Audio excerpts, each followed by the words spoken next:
Hello friends, तो कैसे हैं आप लोग? आइए जानते हैं मानव इस धरती पर कैसे आया था।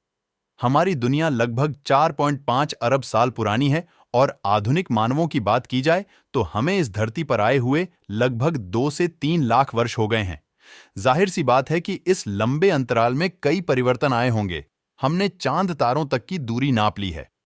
लेकिन अपनी ही उत्पत्ति के इतिहास से पर्दा हटाने में हम पूरी तरह सफल नहीं हुए हैं। और इसमें हमारी गलती नहीं है। मानव इतिहास में समय की अवधि और इससे भी अधिक प्राकृतिक इतिहास की अवधि हमारे जीवन की तुलना में इतनी विशाल है कि इसे समझ पाना लगभग असंभव है।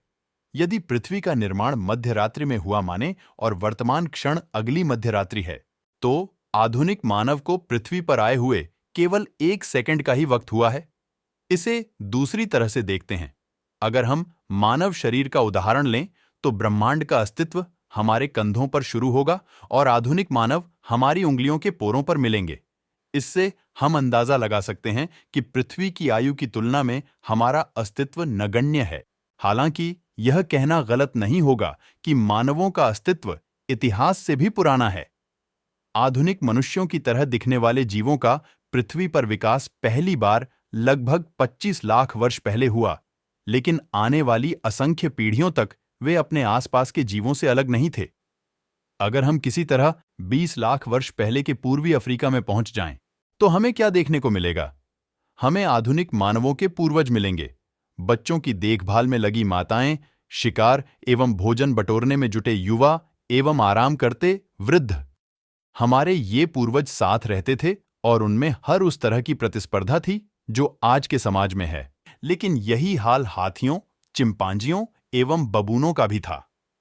किसी को इस बात की भनक भी नहीं थी कि बंदरों जैसी दिखने वाली हमारी प्रजाति आगे चलकर दुनिया पर राज करेगी। प्रागैतिहासिक मनुष्यों के बारे में जानने के लिए सबसे महत्वपूर्ण यह है कि उन्होंने अपने आसपास के पर्यावरण पर उतना ही प्रभाव डाला था जितना किसी गोरिल्ला, जुगनू या जेलीफिश ने। आधुनिक मनुष्य का विकास पूर्वी अफ्रीका में लगभग 25 लाख वर्ष पहले ऑस्ट्रेलोपिथेकस नामक वानरों के एक जीन्स से हुआ, जिसका अर्थ दक्षिणी वानर है। लगभग 20 लाख वर्ष पहले इनमें से कुछ अपनी मातृभूमि को छोड़कर उत्तरी अफ्रीका, यूरोप और एशिया में बस गए।